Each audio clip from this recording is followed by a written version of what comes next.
Welcome, all my fellow Washington brethren and sistren. I am your man and resident Washington football team fan, Lou. Thank you for joining me here on the Washington Football Report. So, without actually anything happening, things have happened for the Washington football team. So, I wanted to come on, have a quick discussion about three particular items that tickled my fancy, and we can expound upon those in the comment section. So if you feel like you want to say something, you know I look at all the comments, please feel free to leave your comments in the comment section of this video, also with a like. And if you haven't already subscribe to the LouieTeeNetwork for more great content. We're going to jump into the draft starting on Wednesday, so tomorrow night. Draft Prospects 101 live. That series gets underway every Wednesday night. We'll be doing that. Thursday, as you know, Washington Football Report live, and we'll be doing that this Thursday, 8:30 as well. So these topics that I'm going to bring up may be topics that we rehash and talk about at greater detail and greater lengths on Thursday night. Either way, I do want to jump into them quickly, one by one. I want to knock them down. So the first thing is on Saturday. I want to say it was Saturday afternoon. It was brought to my attention by @BurgundySoldier on Twitter. So shout out to my man @BurgundySoldier for sending me a tweet, pretty much notifying me that the team had come up with a name. Now, we don't know what that name is, but you had to be pretty diligent. And maybe somebody else brought it to his attention and then he brought it to mine, whatever the case may be. You had to go to the website to figure this out.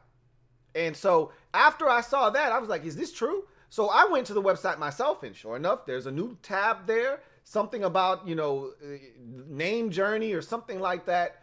And I clicked on it, and there it was. A big spread pretty much saying, you know, new name, new era. In 2022, they'll unveil the new name. And right now, the team is supposed to be working with Nike and the league to kind of get everything sorted out.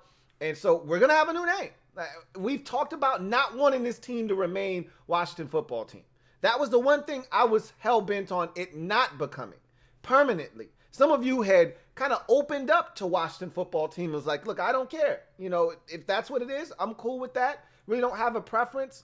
I told you, I really don't care either at this point. I just didn't want it to be that. Now, obviously, I don't want it to be something ridiculous, but, you know, people are going to turn on their, detective and Sherlock Holmes and sleuth hats, and they're going to try to go into stealth mode and figure out exactly what the name's going to be. They're looking at words in the language used. It says arrives in 20. They said, what arrives? An airplane arrives. It's going to be Red Tails. I don't know, people, what it's going to be. I don't care. Red Tails, Red Wolves, Warriors. I think it's going to be Warriors, personally. We'll see what the hell it is. I'm just going to wait. I can tell you this. I watched a little video they had. It was about a minute-long video that they put together. And they did show a helicopter at the beginning flying towards the Capitol. I'm just saying, I'm going to leave it at that. I'll let you guys out there, your minds wander and come up with your own conspiracy theories. I'm just telling you what mine is. I saw a helicopter, and they didn't have to put a helicopter there. They didn't have to do that, but they did. And I'm putting two and two together. Who's been more out in front of this whole initiative to show equality and to show diversity in their organization? Who has been more forthcoming in doing that with the moves made than Washington? Now, I'm not saying it's one thing to hire Jason Wright as the first black team president in NFL history. It's a totally different thing to hire Julie Donaldson as the first female to be play-by-play and that high up in the organization. It's a totally different deal when you name a team based off of that, like Red Tails would be. I'm not saying, I'm just saying we'll see what happens. I don't want to speculate because, again, I don't care enough to talk about it more than I've already just talked about it. Actually, I feel like I've talked about it too much as is because we're still a full season away from this thing becoming a reality. So you can speculate all you want for up to another year and a half. This thing isn't changing until 2022, and it may not change until the start of 2022. I'm pretty sure once we get into the new league year in 2022, they'll probably unveil it then, but we'll find out. A lot of time between then and now to speculate. I'll allow you guys to do that. That's not my thing. But I do want to go to the next topic of discussion. Did you guys have a chance to check out I Am an Athlete? It's a show that is beautifully done by Brandon Marshall, Fred Taylor, and Chad Johnson, Chad Ochocinco, whatever he calls himself these days. I still call him Chad Johnson. But in any event, those three host a show where they talk about various topics. They bring a chef on. I've watched the show numerous times. It's a really good show. Anytime there are ex-NFL players doing a show, I generally like to tune in because they have a lot of great guests, number one, and number two, they have a lot of insight. You know, they can say what they want. They can do what they want. It's their show. And they usually give you a lot of behind-the-scenes access as to what went down when they were playing. And that's right up my alley because all of those guys played in my heyday, in my prime as a football fan. When I was coming up and I was really entrenched in the NFL, those guys were playing and they were at their peaks. So those stories always are engaging for me. That said, Cam Newton was on the show on, I believe it was Monday. This show debuted on Monday. And Cam Newton had a lot to say about New England. He had a lot to say about, you know, where he is in the standings, in the pantheon of NFL quarterbacks. He was very definitive in saying, look, I can't go out like that. You know, last year can't be my last year. It was a terrible year in terms of what my standard is for how I play this game and how I've played it over my career. I can't go out like that. And whether it's going back to New England or it's going somewhere else, I got to redeem myself. And so, of course, Brandon Marshall threw out, well, what about Washington? You've been linked to Washington. Ron Rivera's there. They're looking for a quarterback. You know, what about Washington? And all he did was yell, Riverboat! All right, he didn't deny it. Obviously, we don't know what's going to happen. But I can tell you this much. And then before I even get into that, Chad Johnson then added in about Terry McLaurin because one of his things was in New England, Cam Newton had nothing. And he said, you didn't have a guy. You didn't have a dog. One guy that you knew, no matter what, this guy's going to get open. And he's right. That was the one thing I kept saying about Cam Newton. Outside of the fact that he just looked done. I said, he didn't have anything. In his defense, there's nothing in New England whatsoever, especially once Edelman got hurt. That said, you know, Newton defended a lot of the guys, as he should, especially if he wants any chance to go back. He defended the Patriots organization. He defended the players that were on the roster last year. And he took a lot of ownership for what happened last year. He talked about, I forgot all about the COVID situation. And, you know, Brandon Marshall tried to make this direct correlation between COVID-19, Cam Newton's contracting of COVID-19, and then the steady decline of his play from that point forward. Maybe there was something to that. And Newton used the analogy of, you know, you're going on a trip with a couple of other cars. You stop for gas and then McDonald's, and everybody else keeps going on the journey, on the trip. And they are out in front of you, and it's hard for you to catch back up. And he said that's essentially what happened when he contracted COVID-19, is that the team kept going, the coaching staff kept going, they kept pushing forward, and he was kind of stuck. And with no offseason and no OTAs and no training camp for the most part, for him to really get acclimated to this offense, and it was his year one of him being in that offense, it was tough for him to catch back up, and it really affected him. He said he was thinking too much. It all makes sense because what I saw was a guy that looked lost on the football field. That said, I wanted to ask you guys, did that show, watching that, did that change your mind at all in terms of wanting Cam Newton on this team? Let me just say this, and this is what I was going to say earlier, and I told you I was going to come back to it. If Ron Rivera and company, Marty Herney, Martin Mayhew, those guys strike out in the quarterback department, and it's very, very plausible that that happens. They already swung and missed on Matthew Stafford. We're not getting Deshaun Watson. I can assure you of that, okay? I can guarantee it. He's not coming here. If he goes anywhere, I still don't think the Texans are going to trade him.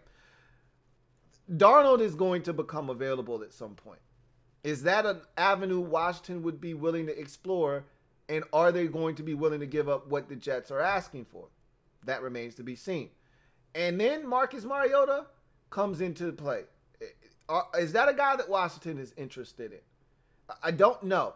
But to me, those seem to be the only guys left out on the table that Washington may have access to this offseason. And let's say that they don't get any of those guys. For one reason or another, those guys end up in different locales other than Washington. And you come back to the drawing board and you look around and you say, hey, we only love the top 4 quarterbacks in the draft. And I don't know if we're going to be able to get up high enough to get one of them. You know, there was a report that Washington loved Ohio State quarterback Justin Fields. Whether that's true or not, I don't know. But whatever the case may be, you're going to have to get up pretty damn high in the draft to get Justin Fields, if that's what you really want, if you're Washington. Long story short, if you don't think you can get your hands on any of the quarterbacks in the draft that you love, you're not that smitten with Mac Jones or Kyle Trask or any of these other quarterbacks that may be more in your wheelhouse in terms of selection. And you look at the landscape of the quarterback position, obviously they want to upgrade. They don't think Taylor Heineke nor Kyle Allen is enough. Would you be interested in Cam Newton? Did this change your mind at all, watching him on this interview? I'll give you my answer on Thursday night. I want to hear from you. I don't want to sway you one way or the other. I want to hear from you. Did this change your mind at all? This kind of gave a little bit of reasoning as to why his play was so bad at times last year. It made a lot of sense. I like the fact that he has a chip on his shoulder. But I want to hear from you guys. Leave it in the comment section. If you were on the fence about Cam Newton, if you haven't watched this, you should. It's a really good watch. I am an athlete. It's on YouTube. Can't miss it. Type it in. It'll pop right up. Last piece of information and the last topic I want to discuss tonight is this right here. So Alex Smith was recently interviewed by GQ magazine. Had some really interesting things to say. Here's the piece that has caught a lot of attention and a lot of people's eye, including mine. And I want to read it to you quickly, and then I want to react to it, and I want to get your reaction to it again down in the comment section. And we can talk more about this on Thursday if you like, or if you don't like, we don't have to. It doesn't matter. I don't think Alex Smith is going to be a part of this team. This kind of cements it for me, but let me read and explain anyway. So, in the bold font are the questions that were posed to Alex, and in the regular font are his responses to said questions. Let's go through the first question here. It says, I assume you were talking to the Washington football team throughout that process. Were they surprised to hear you were ready to go? That process meaning him recovering from 17 or 18 knee surgeries and trying to rehab to get back onto the field. He says, they were, meaning that they were surprised, okay? He said, they never thought I was coming back. Look, who really thought he was coming back? We sat here all summer and said, stop talking about Alex Smith. He's never playing another snap in the NFL again. I think most of us, I don't want to speak for you. I get into trouble when I try to do that. I know what I said, and I was flat out wrong because I thought this guy would never see an NFL field again in his life in a playing capacity. He says, they never thought I was coming back. No one there did. I did all my rehab outside of the building. They do ACLs and stuff like that, but walking in with what I had, it's like you've got 3 eyes. I can't say that he was wrong for feeling some type of way about that, but at the same time, I can't say that anybody in that building was wrong. Ron wasn't wrong. Kyle Smith wasn't wrong. You know, the quarterback's coach, Ken Zampese, if they were looking at him strange, wasn't wrong. Offensive coordinator Scott Turner wasn't wrong. This guy's leg was snapped into 80 million pieces. We watched the Project 11 documentary. We looked at his leg. We looked at the surgeries. There was no way that this guy was coming back to play football again. I don't blame them for feeling that way, for looking at him that way, for thinking that he was done. Everybody thought he was done. So was So what was their response? This is a question posed to Alex. His response to that question. So there was a very small group of people that actually thought I could do this.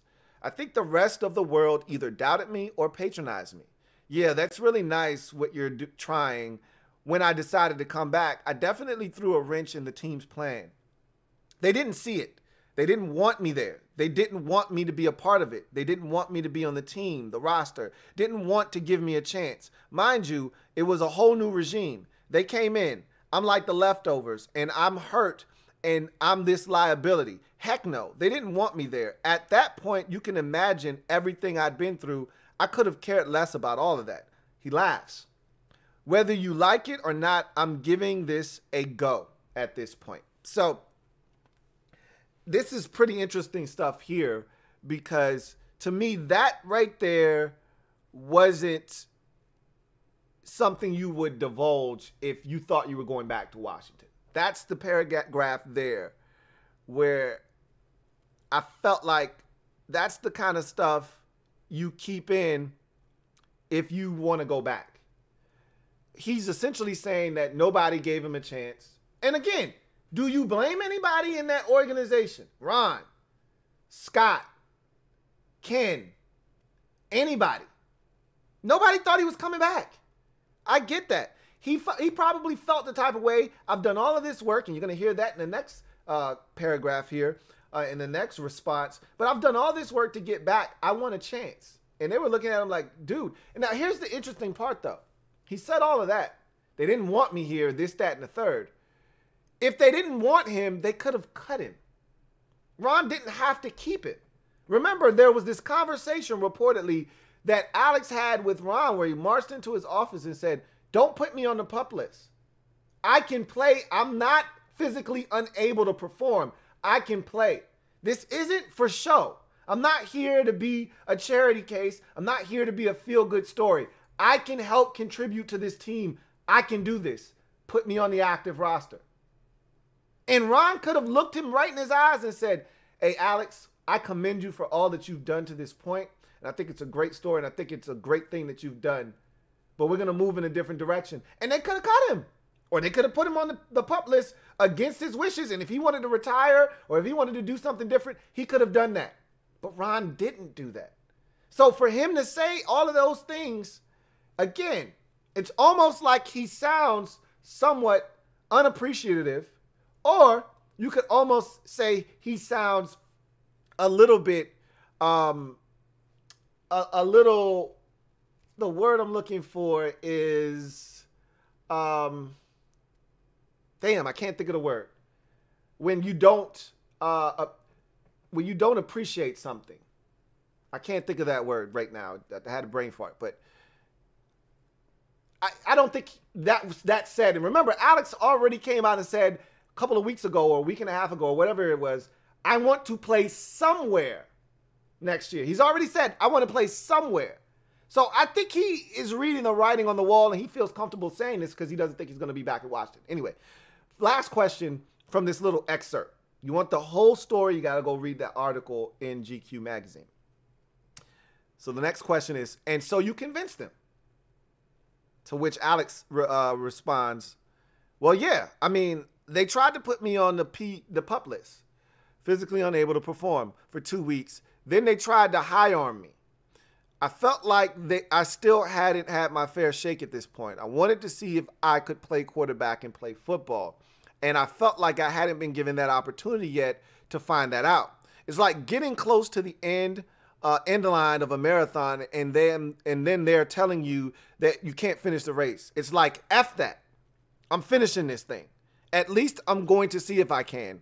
So I'm thankful we worked through all of that stuff, but no, it wasn't like open arms coming back after 2 years.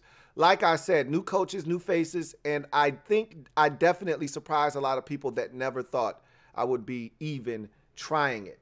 So to me, there's a lot of intrigue there in what he's saying. First and foremost, if you haven't already done so, subscribe to LouieTeeNetwork for more great content. Turn on that notification bell so you don't miss a thing. And also hit that like button if you haven't already done so as well. Greatly appreciate you. There's a lot of intrigue to what was said there. And he's not wrong with anything he just said.